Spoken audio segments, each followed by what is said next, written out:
I walked into the office earlier than usual, excitement bubbling in my chest. 5 years of dedication were about to pay off with a promotion I had been working toward since day one. Jackson, my mentor, had taken me under his wing when I first joined, and his guidance shaped my entire career. I sacrificed everything for this moment, even postponing proposing to Sophia. But lately, something about Jackson seemed off, and I could not shake this uneasy feeling. Let me know in the comments where you are watching from. If this story resonates with you, hit that like button and subscribe as I share how my dream career turned into my worst professional nightmare. Growing up in a middle-class neighborhood in Chicago, I was the first in my family to graduate college. My parents worked multiple jobs to give me opportunities they never had. When I landed a position at Wallace Financial Consulting right after graduation, my dad cried, "It was not just a job to me. It was the culmination of generations of hard work." I still remember my first day. The gleaming office building downtown intimidated me, but I was determined to succeed. During orientation, Jackson Patterson, the Vice President of Client Relations, gave a presentation that captivated everyone. He was everything. I aspired to be confident, articulate, and respected. When he personally welcomed me afterward, I felt special. "You have potential, Thomas. I see something in you," he said, his hand firmly gripping my shoulder. "Work hard, listen carefully, and you will go far here." Those words became my mantra. When Jackson offered to mentor me, I felt like I had won the lottery. Other new hires envied my position. Having the VP take personal interest in your career was unprecedented at Wallace. Our mentor relationship grew over the years. Jackson invited me to sit in on important client meetings, gave me challenging assignments, and offered candid feedback on my performance. We often worked late, ordering takeout and strategizing until midnight.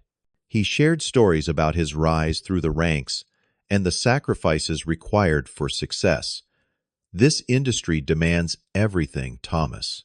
You have to decide what matters most," he would say, nursing a glass of scotch in his corner office.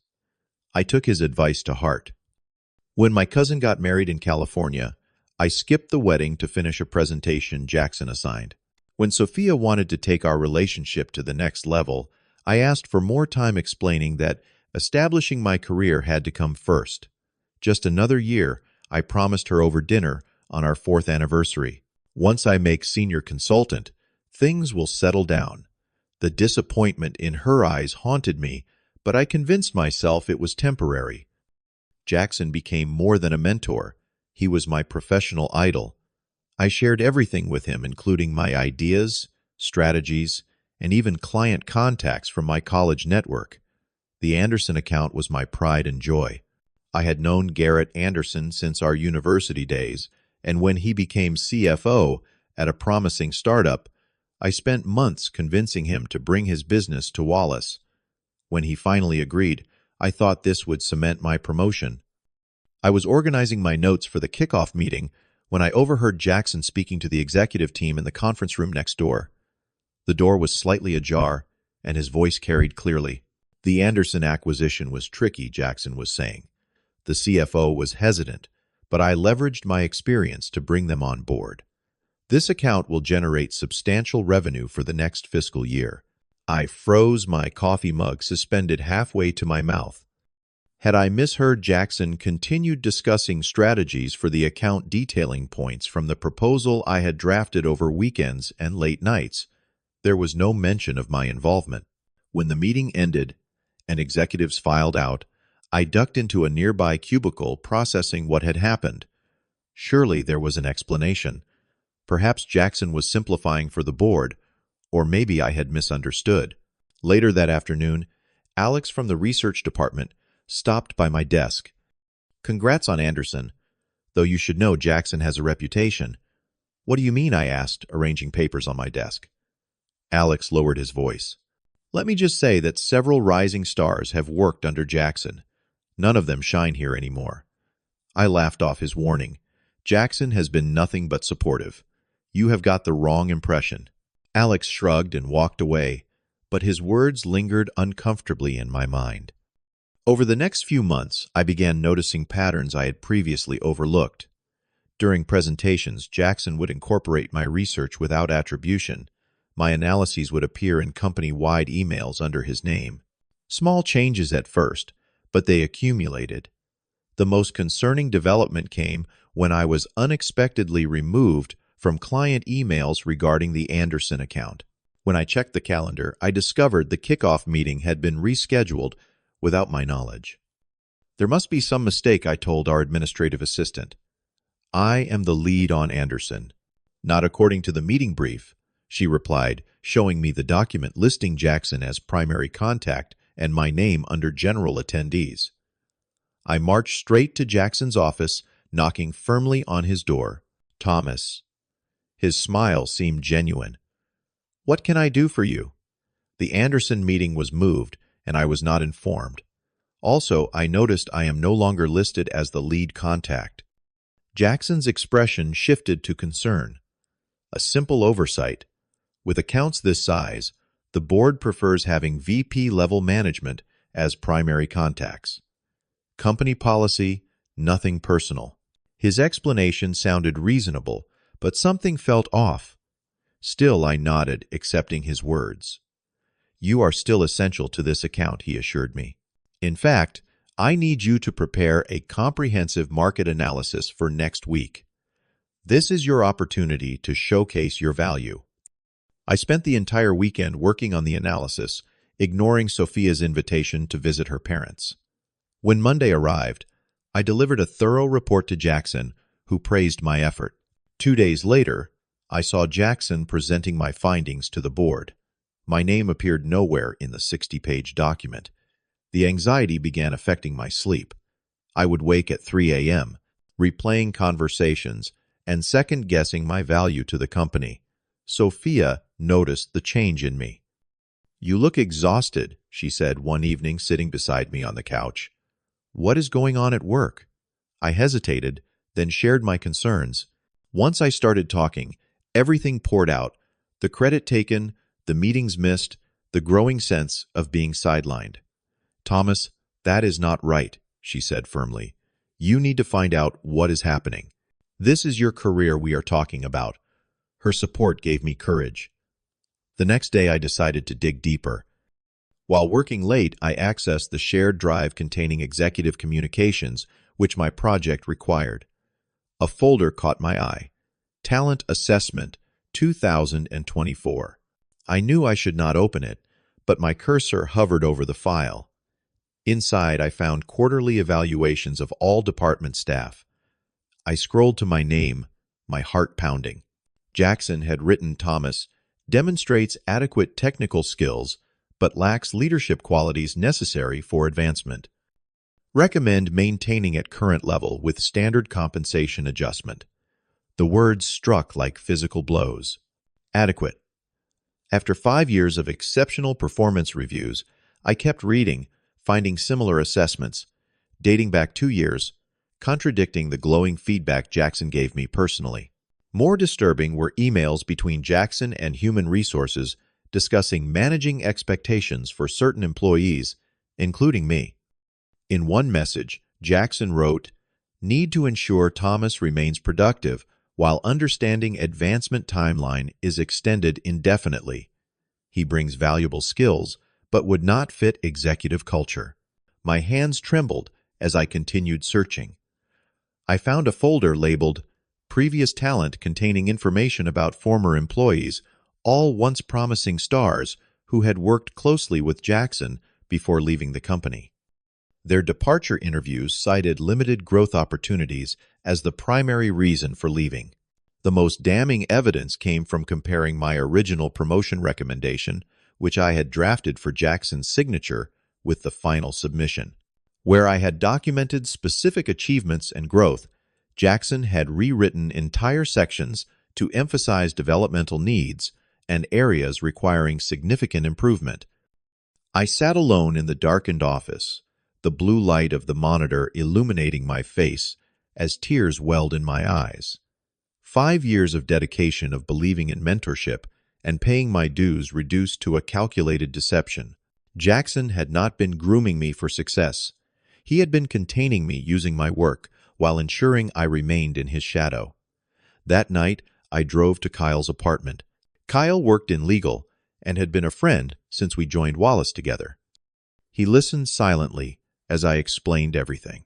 "This happens more than you think," Kyle said finally. "Jackson sees talented people as threats. If you outshine him, his position becomes vulnerable. Easier to keep you producing good work while stunting your growth." "But why me? What did I do to deserve this?" "You did nothing wrong. Your talent is the problem. Think about it. The Anderson account was your connection, your work. If you rise too quickly, people might question what value Jackson adds." The truth hit me with crushing force. I had trusted completely sharing everything with a mentor who saw me not as a protege, but as competition to be managed. I hit rock bottom the following week. Getting out of bed became a struggle. I considered quitting, even drafted a resignation letter, but could not bring myself to submit it. Betrayal hollowed me out, leaving a shell of the ambitious consultant I had been.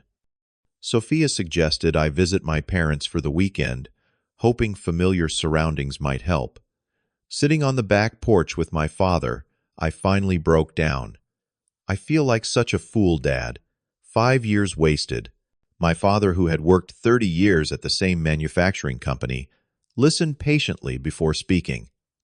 "Your grandfather taught me something when I was young. He said, 'A man who stands for nothing will fall for anything.' This Jackson took advantage of your loyalty because he knew you would not question him. Now you have a choice. Walk away, defeated, or stand up for what is yours." His words resonated with something deep inside me. I had been so focused on playing by rules others created that I forgot to establish my own boundaries. "What would you do?" I asked. "Document everything. Build your case. Then fight like hell." The next morning, I returned to my apartment with renewed purpose. Instead of resigning, I would reclaim my work and reputation. I created a meticulous record of my contributions over the past 5 years, collecting emails, presentation drafts, client testimonials, and performance metrics. I reached out discreetly to former colleagues who had left after working with Jackson.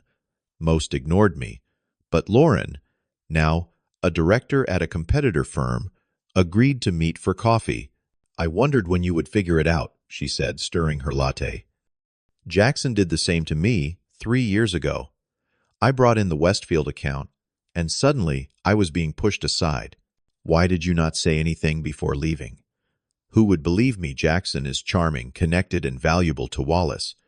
I was just another replaceable analyst. So I left and built my reputation elsewhere. I cannot just leave," I told her. "This is not just about a job anymore." She studied me thoughtfully. "The quarterly board meeting is next week. All executives present their department assessments and personnel recommendations. If you are going to make a stand, that would be the time." With Lauren's insight, I formulated a plan. The board meeting would include a section on the Anderson account, which had already generated substantial revenue. I requested to present that portion, citing my relationship with the client. To my surprise, the request was approved, likely because Jackson thought it would give him plausible deniability if anything went wrong. I spent days preparing my presentation, carefully constructing it to highlight the discrepancies between my work and how it had been represented to management. I also prepared a separate document detailing the systematic undermining of my contributions, supported by evidence from the shared drive. The night before the meeting, doubt crept in. What if they sided with Jackson? What if I lost everything I had worked for? Sophia found me reviewing my notes at midnight. She sat beside me, taking my hands in hers.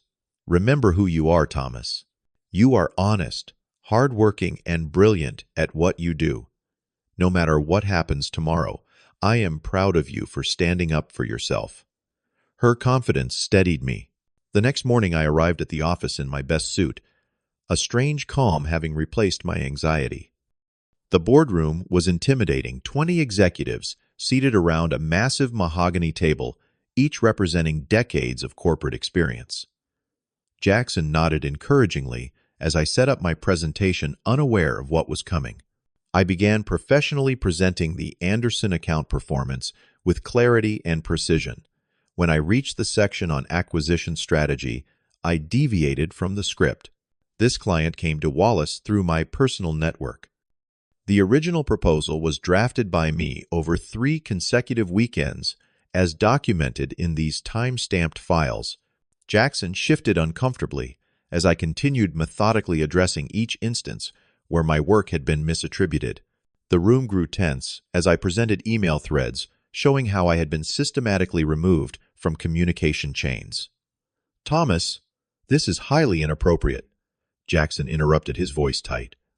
"If you had concerns about credit, you should have addressed them privately." "I attempted to do so multiple times," I replied calmly. "As evidenced by these meeting requests you canceled." The CEO raised her hand. "Mr. Patterson, please allow him to finish." I continued revealing the altered performance evaluations and promotion recommendations. Several board members exchanged concerned glances. "This is absurd," Jackson protested. "Thomas is clearly disgruntled about not advancing as quickly as he hoped." These accusations are taken out of context. The moment of truth arrived. I mentioned that this pattern extended beyond me, affecting others who had left the company. As if on cue, the boardroom door opened and Lauren walked in. "Miss Daniels, what are you doing here?"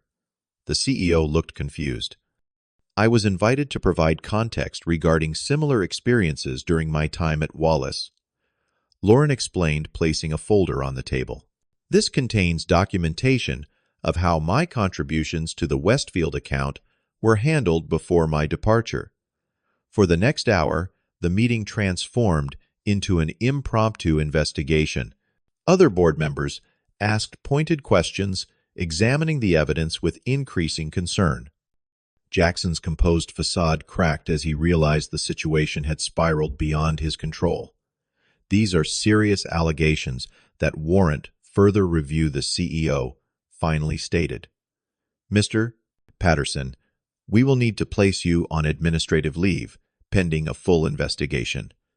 "Thomas, thank you for bringing this to our attention, though I wish it had been through proper channels." I nodded, acknowledging her point. "I apologize for the unconventional approach, but I felt I had exhausted all internal options." As we filed out of the boardroom, Jackson caught my arm. "You have no idea what you have just done," he hissed, his face flushed with anger. I met his gaze steadily. "Actually, I do. I reclaimed my work and my integrity." The following weeks brought significant changes. Jackson was placed on administrative leave while an independent firm investigated the allegations. I continued working, though the atmosphere was undeniably awkward. Some colleagues avoided me, viewing me as a whistleblower, while others quietly shared similar experiences with Jackson. I worried about my future at Wallace. Even if the investigation confirmed my claims, I had challenged a senior executive in a dramatic fashion. Such actions rarely went unpunished in corporate America. 3 weeks after the board meeting, I received an email requesting my presence in the CEO's office. With a sense of resignation, I prepared for the worst. Barbara Collins, the CEO, greeted me with unexpected warmth. "Please sit down, Thomas. I want to personally apologize for what you experienced under Mr. Patterson's supervision." She explained that the investigation had revealed a pattern of behavior affecting multiple employees over several years. Jackson had built his reputation, partly by appropriating the work of talented subordinates. "We failed you by not having proper safeguards in place," she admitted. "The culture that allowed this to happen needs to change." What came next stunned me.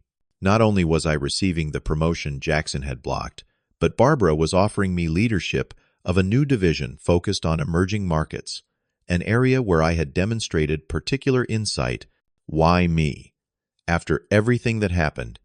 Because you had the courage to stand up for what was right despite the personal risk. That is the kind of integrity we need in leadership. I accepted the position with conditions implementation of transparent credit attribution policies, restructuring of the mentorship program, and clear advancement criteria accessible to all employees. Barbara agreed to all terms. We need to rebuild trust. Your recommendations will help us do that. In the months that followed, I worked closely with human resources to identify others who had been similarly affected by Jackson or other managers using the same tactics. We created a formal system for documenting contributions to major projects and established a mentor oversight committee to ensure proper guidance for new employees. The work was challenging, but fulfilling in ways my previous role never had been. I found meaning in creating a more equitable workplace where talent could thrive based on merit rather than political maneuvering. My personal life transformed as well. With healthier boundaries between work and home, my relationship with Sophia flourished. 6 months after the board meeting, I proposed during a weekend trip to Lake Michigan at the same spot where we had our first date. "What changed?" she asked, admiring the ring. "I thought your career came first.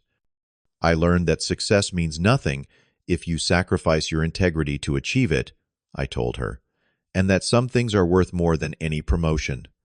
Jackson eventually left Wallace as part of a settlement agreement. Months later, I saw him at an industry conference. He avoided eye contact, moving to the opposite side of the room. I felt no anger, just a sense of closure. The revenge fantasies I once harbored seemed pointless now. The experience taught me that true leadership is not about claiming credit or building personal prestige. It is about creating environments where everyone can contribute and be recognized for their work. Success comes not from climbing over others, but from lifting people up alongside you. I often think about how close I came to becoming just another name on the list of promising talents who left Wallace disillusioned. Had I resigned in that moment of despair, Jackson would have continued his pattern with someone else. By standing up not just for myself, but for everyone affected by his actions, I helped break a cycle that had damaged many careers. If you have ever felt undervalued or had your contributions overlooked, remember that your work has worth, regardless of who tries to claim it. Integrity might seem like an outdated concept in today's competitive business world, but it remains the foundation of meaningful success. Forgiveness, I discovered, is not about absolving others of responsibility, but freeing yourself from the burden of resentment. Have you ever experienced someone taking credit for your work? What did you do about it? Share your stories in the comments below. If this resonated with you, please hit the like button and subscribe to hear more workplace stories that might help you navigate your own career challenges. Do not forget to share with friends who might be facing similar situations. Thank you for listening, and remember, your greatest professional asset is not your skill set, but your willingness to stand up for what you deserve.